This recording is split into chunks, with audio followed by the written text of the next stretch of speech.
Zel Boy Army, what is going on? It is your boy Zelonius, my beautiful spicy friend back here, Mr. Ainsley Harry, here today with another banger of video for you boys. I hit Elite 1 with a 100k team. I'm going to show you the team, the tactics, how I play with this team, give you some advice for using cheap teams, and then show you a few highlights of how the team plays in game. And just this video is going to be about how I hit it, some highlights from my weekend league, but more importantly, how to play with these teams, so anyone who's using a cheaper team can get some advice on how to make the most of the lesser players, so to speak, on this game. I set out maybe thinking I'd hit Elite 3 with this team. I've always said on stream, like people say, oh, you can't talk about using a weaker team, Zell, because you're using the expensive team all the time on Xbox. I said I was confident I would always hit Elite 3 pretty easy with a 100k team. And this was months ago. It's even harder now in April where everyone has much better teams. But we hit Elite 1. It was pretty close, a few games, won a couple of penalty shootouts, but also the losses we could have maybe won the other way. I feel like if I'd have had to Stegen, because I always go on about the best keepers, I might have not even lost a game potentially. But yeah, I'll show you the highlights. Appreciate you boys watching. Tomorrow is Rate Your Teams. If you don't already follow me on Twitter, go to my Twitter, link in the description below. Make sure you follow me and reply to the tweet with your team, a picture of your team, if you want a chance to be in the Rate Your Teams video tomorrow. You have to be following my Twitter and you have to reply to the tweet. Don't message me on Instagram with your team, don't DM me on Twitter, reply to the tweet. Look forward to that video tomorrow. Hope you enjoy today's. Let's have a good one, boys. Okay, this is the team. We're going to have like 300k to upgrade the team, so it's going to make quite a big difference. The team's somewhere between 100 to 150k. It's not dead on 100k before someone says, but it's not far off. Some very cheap players here. Bakayoko would be worth more than that, but he is an untradeable that we got for free. Starting at the back, Ruffier.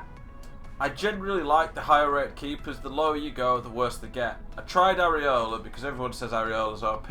He was absolutely useless. Ruffier, actually, I have to admit, he really surprised me. He actually put in a really good shift, and a lot of people who watched my stream this weekend said he was arguably the best player in the team, bar one player who we'll get to soon.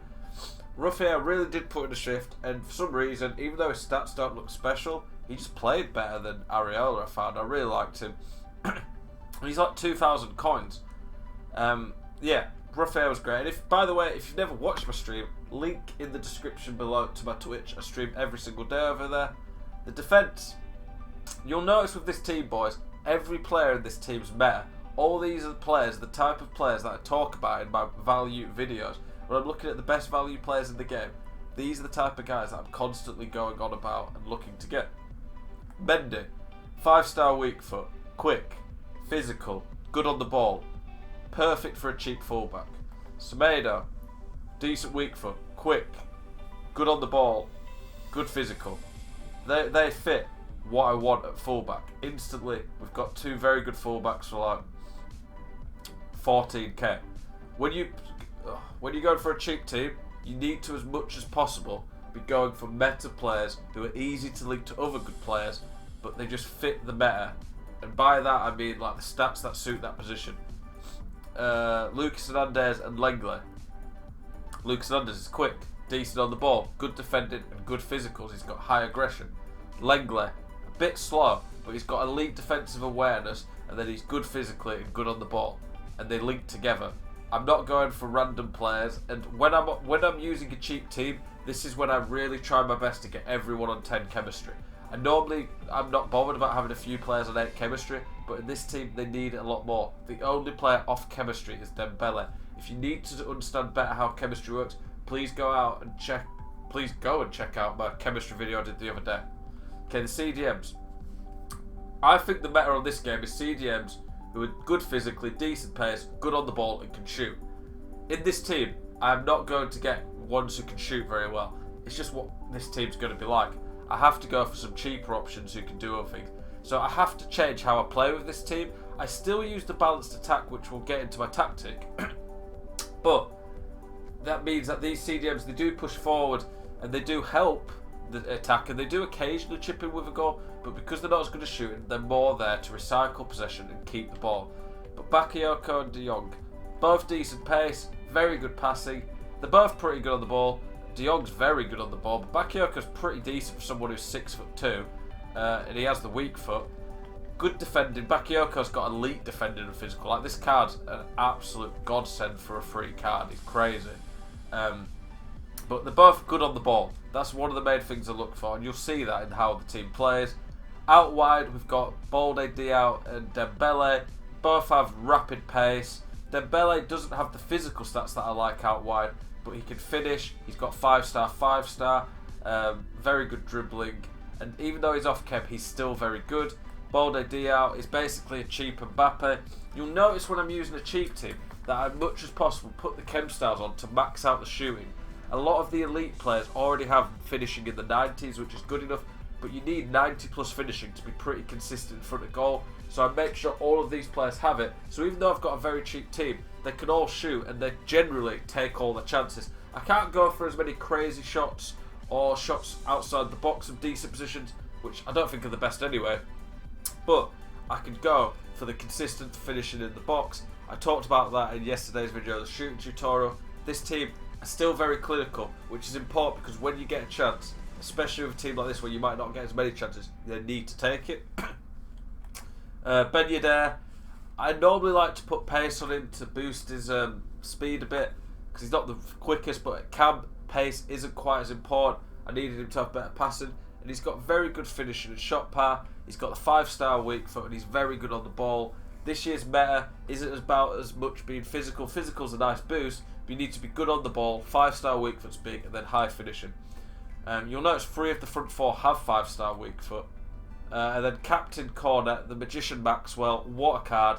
He's getting 2 goals a game and then a few assists as well. The only thing this card really lacks for me is the skill moves, but he's so good on the ball. He's got really nice physicals as well for someone who's quick. He's rapid, he's clinical, his dribbling's fantastic. I love this card. And he also has the outside the foot shot trait, which is really nice. I think when you're using a cheap team, you need a card like Cornet, who's just a little bit better than the rest, who can just stand out and he'll be very good. We'll quickly go through the tactics. I'm not going to spend ages on this because I want to show you guys some gameplay of how the team plays. But the tactics do matter. Check out my video from last week on Monday, nearly a week ago, where I went in depth on the tactics and explained it properly. Okay, one thing I'll say, this is the tactic, the ultra defensive. We play this tactic when we're seeing out a game. This team need to use this tactic more than a God squad, because this team, maybe they lose stamina quicker, but they're also more vulnerable to the press. When people press this team, what you'll notice with cheap teams, because they don't maybe all have as good weak foots, or the passing's not quite as high, or they don't have the same composure or physical stats to play themselves out of trouble, you need to play out the back bear. This formation allows me to keep the ball and get out of the press bear. I might do a video on how to press and get out of the press in the next week or so.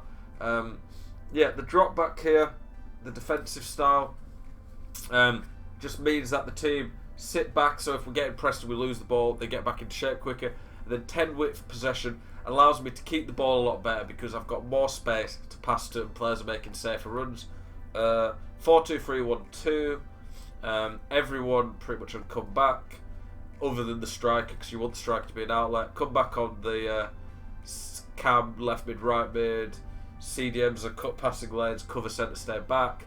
I put stay wide on the right mid and left mid so they stay out wide, hug the touchline and just offer an outlet to keep the ball, then stay back on all the defenders. The balance, 3-3, you still can press with this, especially with the balance, but especially with a team like this, it really helps. It basically makes you feel like you've got the overload ball side, but you still can press and you're not losing the stamina. And then going forward, the width and players in the box is quite nice. Just works really well in attack. You can see the team there. You put the quick players out wide.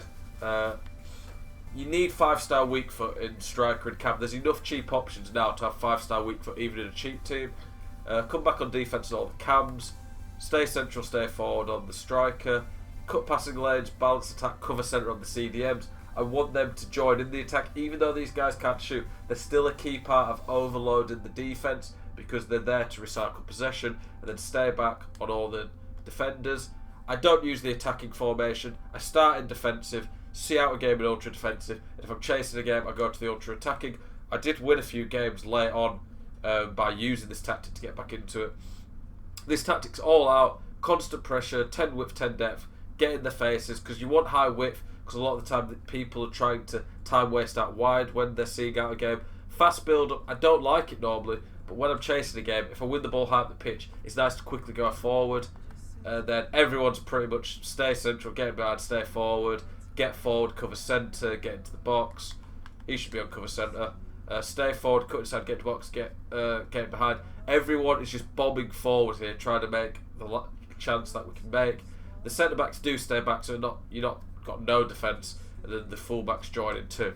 Those are the tactics. If you've got questions about it, please ask. But also check out the video from last week where we really went in depth on them. Let's show you some gameplay where I can talk about the team actually in game and how they play.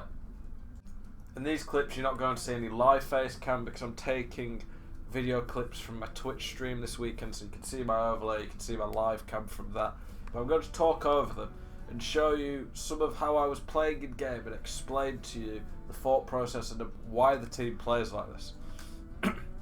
So instantly here, you can see we're trying to keep the ball. One thing I really had to do a lot more with this team, more than usual. I like to keep possession anyway, but with this team, I really had to keep the ball a lot more, because if you give the ball away with this team and you're chasing the game more, it will affect your stamina more. And this team are a lot weaker, a lot more prone to stupid stuff happening against them, to put it mildly. So you need to keep the ball, stop your opponent from getting chance to get lucky things against you. That was one of the keys with this team. And I found that keeping the ball, frustrating people, using every player in the space I got made a big difference. So that's one of the key things straight away when you're playing with a cheap team.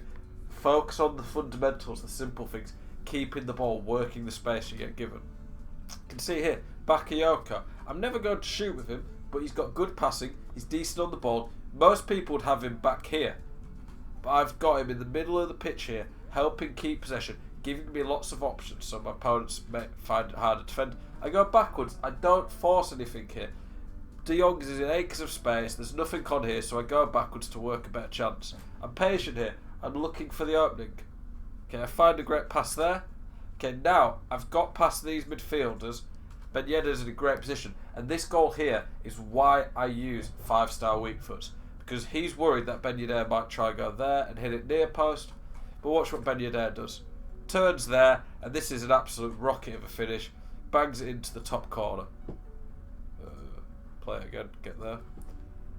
Drag back, top corner. With this team, you can't do as many fake shots where you just hold players off, or you can't just bully teams.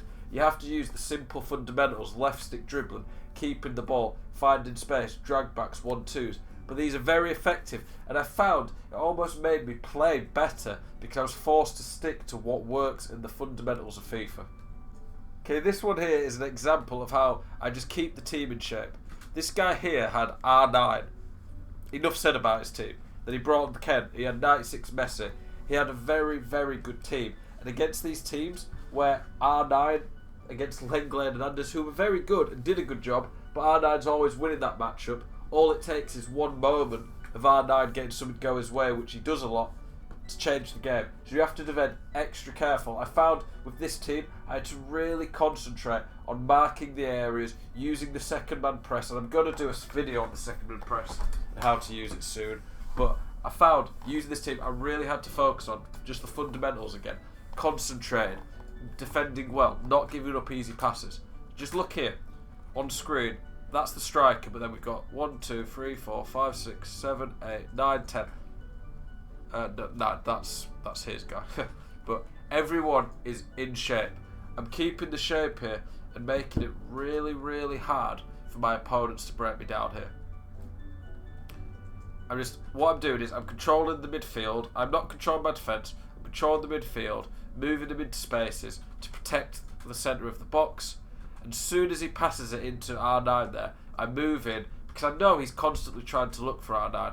I move in, watch it again, I switch, I read the danger, I move in with De Jong, read it, but he's getting frustrated because I'm keeping shape, I'm not diving in, I'm using the structure of the team and the defensive tactic to see out the defending and make it hard for my opponent. This video here is very simple, it's just why I have good physical players. Watch there. He plays a through ball that against any God squad doesn't work. But a lot of cheap teams that I play against just have slower players that R9 would just get in against here. But Bakayoko, because he's got good pace, and I put a shadow chem style on him, catches him up. Watch. There's no danger here normally, but against a lot of teams, I found I could play through balls because they just don't have the metaphysical players. That through ball would have been R9 in, and he scores. Simple clip, but just shows having the meta players with good physicals and the right chem style, so Shadow and Bakayoko to really make him quick and physical, made a big difference and stopped what would be a goal against a lot of people.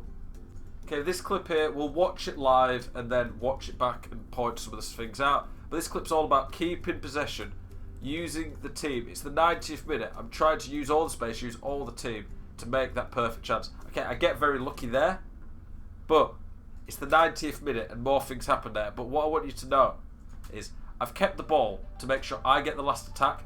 I believe 45th and 90th minute almost effectively act like kickoffs. So I want to make sure I'm always the last one to get the attack, especially because I think there's a bit of a boost to the attack. But look here, I'm using the space. Dead stop fake, simple trick to create some more space. I've gone backwards to my CDM. I've used the space. I'm under pressure, I pass it again. But look, there's only a minute. So I know that I'm going to get the last attack. This pass here is risky. It's worth the risk, because if it comes off, it's a guaranteed goal anyway.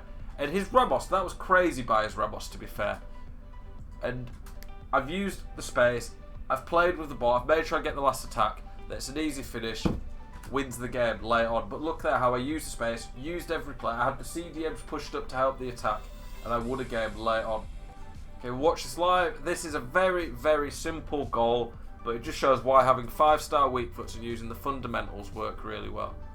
There, very simple. But this is one reason I take corners short. It's a very good opportunity to create something. Left stick dribbling, nothing fancy with Ben Yedder, but he's good on the ball, so he can do that. A little bit lucky there. But there, look what I did there. The double pass there beats the defenders. You start using that double pass. Because a lot of the time, especially on cutbacks, defenders don't lock on, especially over short distances. It almost bugs them out and gives you lots of easy goals, which is exactly what you want. There, because Cornet can dribble, so I want dribblers with 5-star weak foot who can finish. It puts them into a great position, and you can just bang it in. Here, as soon as I get the ball to Cornet, go back. As soon as I get the ball to Cornet there, I can either turn there and finesse, or I can turn like this way like I do and hit it near post. I'm always going for the near post if possible, but it's just very hard for the opponent to defend. Gives me a nice easy goal that throws my opponent off guard.